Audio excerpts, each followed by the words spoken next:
All right, next thing I want to talk about, Dan Moore, still taking reps at left tackle. He worked with the first teams yesterday, admitted that he, as of right now, is playing with the first team. He will start, but he also acknowledged that it's too early. This is not a real offensive lineman competition yet. Meanwhile, Broderick Jones was there. I had it pointed out to me yesterday, and it caught my attention too.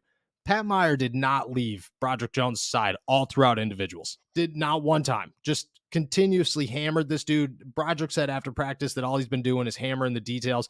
Like every time Pat Meyer says something, it's just like, hey, you got to do this better. Hey, you got to put your hands here. Hey, you got to put your feet there. Working with them. Dan's out there. He also said he spent some of the offseason working at right tackle just on his own, just in case the Steelers need him to play both sides. You look at it, what are your thoughts on Dan kind of being open to that situation and also at the same time still remaining the left tackle one as of now?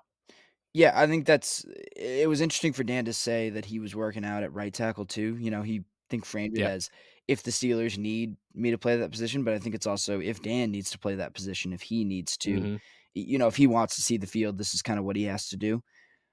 I think this all kind of follows the script, right? Like we talked about this a little bit before, but Broderick probably wasn't going to get slotted into first team reps right away. He was a little Yep. bit of a raw prospect.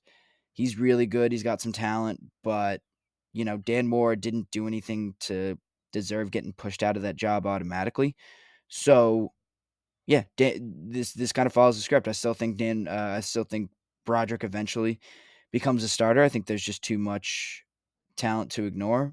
But yeah, for right now, uh, Dan's gonna hold that job until he does something to lose it, I feel like. And Yeah. he's not really gonna do anything capable. Like he's not no part of OTAs or minicamp, quite honestly, is going to show you enough where you can be like, well, Dan Moore can't handle this. Yeah, 100%. A real offensive line competition doesn't start until the pads come on. You can work on footwork, you can work on hand placement, you can do whatever you want. They ran 7-on-7s yesterday. They didn't even run 11s. And Mhm. I don't think they're going to run 11s today, and I don't think they're going to run 11s for the next 2 weeks. Maybe in minicamp they'll run a little bit of 11s, but it's not going to be much. Like you're not putting offensive and defensive linemen on the field. It's just there's no point in it. Like what are you going to do? You're just going to Yeah. there it is. That's all you did there. Once Pags come on, once Latrobe's here, that's a real competition. Once the preseason start, that's an even bigger competition. I think Dan Moore kind of sees the writing on the wall. I think he understands that this guy is the 14th pick in the draft and he's a first rounder. And in the NFL, that holds way too much stock to come in here and not win the left tackle job. But at the same time, I think he also understands that Mike Tomlin's a very transparent dude and Omar Khan doesn't really care about when guys work out as long as they work out. And, maybe he does have an opportunity. I think it's Dan's going to get the first shot to prove himself. Broderick's probably going to win it, but I think they're going to keep Dan in there until probably the first 2 weeks of training camp. It's going to be a while. And then from there, they'll say, all right, Broderick's our guy.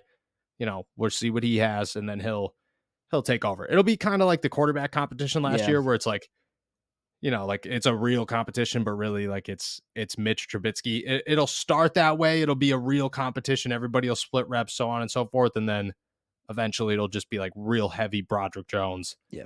a little bit of Dan Moore Jr., where they'll utilize Dan Moore in other places. I agree. But I think it's just too early for that right now. Once you put pads on, things change. Shout out to Dan Moore to working on the right tackle. I think that was huge of him. I think also like year 3 is when guys make a big jump in the NFL, and I think Dan Moore could make a big jump. And I think that if he impresses enough, maybe it opens competitions for both sides. I don't know. I think Chooks is a solidified name in Pittsburgh, but at the same time, you're going to keep the best guys that you have available. And maybe Dan Moore will prove that. But we don't know anything until the pads come on.